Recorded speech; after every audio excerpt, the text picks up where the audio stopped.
Good morning. Good morning. Y'all sound good. Thank you, Tanya. Before I start, I want to give honor to some people, some very important people, in honor of Black History Month and some people who have encouraged me on my personal journey.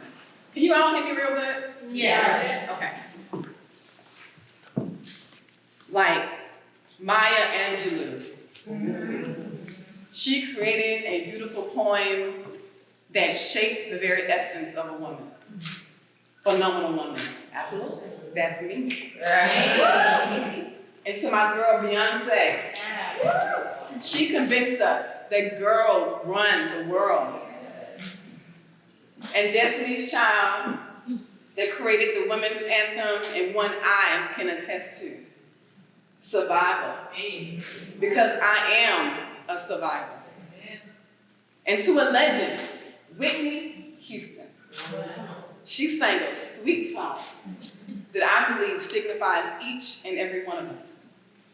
I am every woman.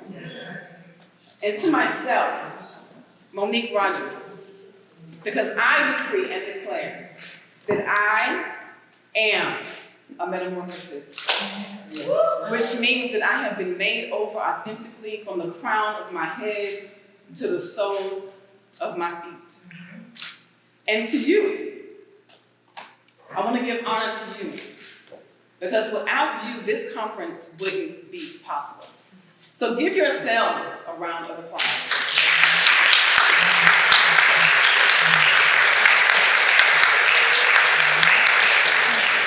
I am super excited, like LaDonna and everybody else, just being honored to have been chosen to speak here today.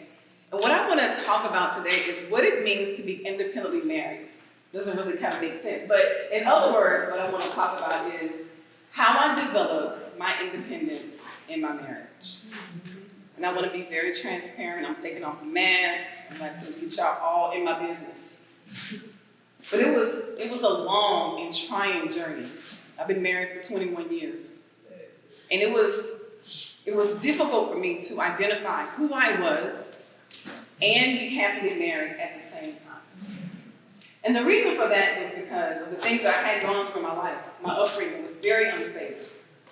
There was a series of homelessness, a season of abuse, and what felt like a lifetime of rejection.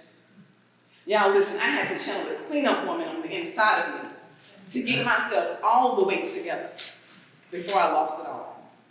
So as I get deeper into my story, I just want to talk to you about how I developed my independence, give you some keys of wisdom that I believe you can treasure for a lifetime, and define what independence means to me, not by Webster's dictionary or by Merriam's definition, but my own.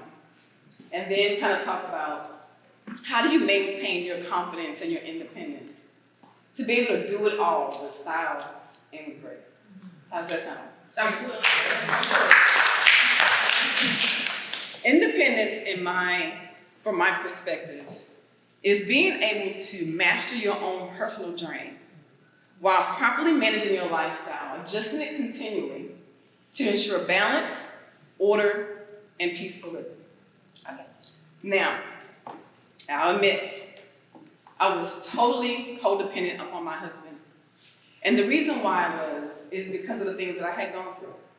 I didn't have a strong foundation. The two people, my first love, they didn't give me the love that I needed.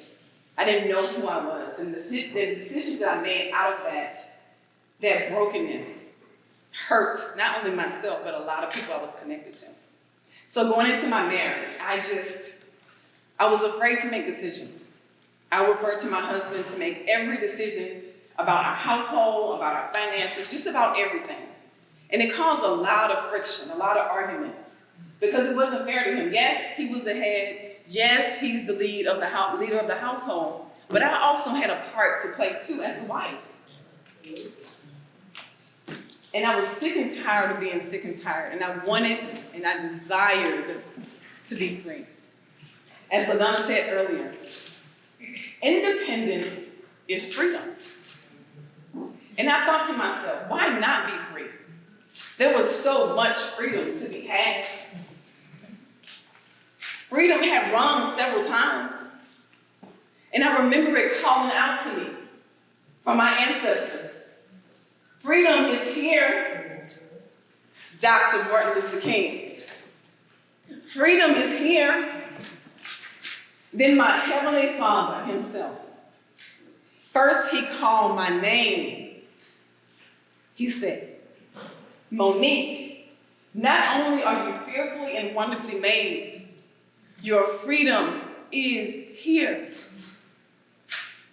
The wisdom here is that I decided to choose freedom. I no longer wanted to be enslaved by the memories of my past. And now I can stand on my own 2 feet and decree and declare that I am a metamorphosis, a phenomenal woman. Yes, that's me. Confidence and independence, is that mine? Confidence and independence is the sexiest essence of a woman. So, for me, developing my independence and my confidence was like my kids growing into their teeth. Anybody have kids? Yes. Okay, so my husband and I have 4 children. I have a son and 3 daughters. My son is 21, 20, 14, and 11. Now I admit, I will say that my husband and I did good. They are all good-looking people. Around about the age of about 5 or 6 years old, when they lose them 2 front teeth, and then them bad boys start growing back in, man, them kids were looking so they was looking so funny looking to me. That was just a really awkward stage for them. Like, I don't know if y'all see it that way, but I just remember sitting back looking at them like, man, these kids are funny. They'll be all right though. They just have to grow into their teeth. And that's how it was for me, for my building my confidence and my independence. I had to grow into it. It was so awkward at first. You know why it was so awkward? Because I was trying to be you. I would look out and see all the amazing things that you all were doing. And then, because I didn't know who I was, I tried to do it too, but it didn't fit. Right? So I had to define what was meant for me. And the wisdom here is taking myself on a self-awareness journey. Kind of like really what LaDonna was talking about. Getting with myself, cutting out those things that no longer serve me was hard. Listen, change and transformation is possible, but it is difficult. It takes a whole lot of courage. But if you simply believe in yourself, then you can absolutely do it. Yeah. And then over a period of time, coming to conferences like this, over and over again, seminars and workshops, and then I would come, I'd be fired up, like, oh my God, I got it. Go home, I'm about to change my whole life, right? Fail miserably. But I never gave up. I fought, right? I get back up again. Keep on pressing, right? You fall, you get back up again. And over a period of time, I was able to transform my life and define that, okay, yes, I am an encourager. I can use my voice to inspire others. And that I'm a visionary leader, that I can take a dream and make it a reality. And then I started feeling myself. Right? When you change from the crown of your head to the soles of your feet, you're going to change a little bit. You're going to grow a half an inch, right? Yeah. So you're going to walk a little different. That's right. And then one day I looked back and I caught my husband looking at me. Right? And it was more than just that twinkle in his eye, right, Mary Lady?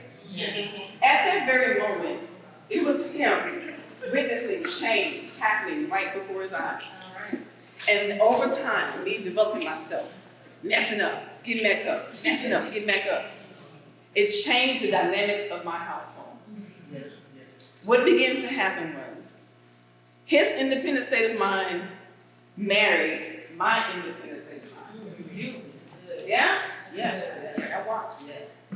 That strengthened the value of purpose, our purpose, my purpose. Why? Because it was fully support it. Now we're both on board. What's gonna happen now? I don't know. Nothing but magic. That's right. So much coherent That's right? So I believe confidence and independence is the key to your success. How often do we hear that, right? But it is also the answer to the life that you desire. So now you've gone on your self-awareness journey, you're speaking your declarations that Madonna gave you, you're healed, you decide to choose freedom, and you're walking in your metamorphosis, and you've become one of Jacksonville's finest. The wisdom here is, do not allow your accomplishments, your success to overwhelm you and cause your head to blow up. And transform your independence and your confidence into arrogance. The key is to remain humble and grateful. Remembering what you've overcome. Remembering the people that have helped you get where you are, like Selena and LaDonna and Marla. I remember the things that I have overcome. And I keep them at the forefront of my thinking, not just because I want to stay enslaved by the things that I've gone through, but look at what God had done. That's right. That's right. Oh my goodness. So, I'll give you a little story. I'm feeling myself. I told you before I didn't make any decisions, so now I'm making decisions. Co-partnering with my husband. Right? I'm thinking I got it all together. Messing up sometime here and there, but, getting it together. Nice. And I am coming up with all these amazing ideas in these rose-colored limbs. And my husband would come up with every single way why I wouldn't work. I was like, man, I'm sleeping with the enemy. I got a hater on my team. I had messed up. I wonder if I could throw him back and get another. But then I realized this was one of the many ways that my husband supports me. See, I look at all the opportunities, and what he sees are the threats. Everything that I didn't think of to prevent me from making bad decisions. Just because my husband is not here on stage with me or co-facilitating workshops with me doesn't discount what goes on behind the scenes. Right. For example, guess who's home with the kids? He is. So at the end of the day, you've got your life together. Remember to pay it forward. Remember where you've come from. In addition to all of this, make sure that you change your behavior. There's no way that you can be arrogant if you're walking in love. That's right. There's no way that you can be arrogant or holding your head up high, looking down on others if you're filled with patience and kindness. I can't even see how that would even mesh together well. And at the end of the day, you gather your family around the foot of your bed because you're probably going to be tired. When you're out, you have your cape on, right? You got the S on your chest and you're saving the world. You tell them, I did this for you. Reminding them that all of this is for our legacy. Teaching them, I wish my daughter would have came today. Teaching them and allowing them to see you in action. Like, yes, you too can do this. And you don't have to stand alone, that you have someone's back that already paved the way for you.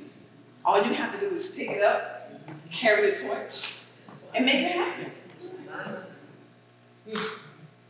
And when you get tired, and you want to give up, because you will, we all have those moments. You look to each other for support. My girl Selena here this morning to support me. That blessed me so much. Just thinking about it, it's like a simple thing, but to have someone in your corner is amazing. It's a blessing, and you have to weed the junk out and find the gems.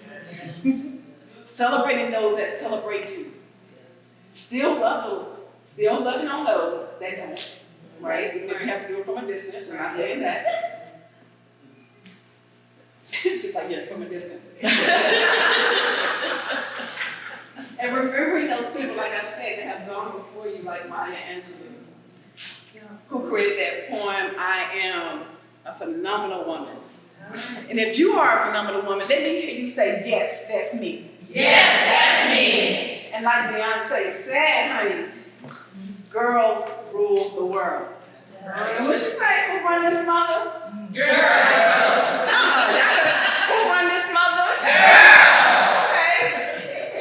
Okay? And I, Monique Rogers, I decree and declare over your lives that you are made over authentically from the crown of your head to the soles of your feet. Thank you so much. Creating a life that you desire. Why? Because it's already in you. You are every woman. All you have to do is go get it. This is the Imagine Conference 2019, and you are all independent ladies. And then what we say, Simon? I mean, Kingdom? When we say, hey, ladies. Hey, ladies.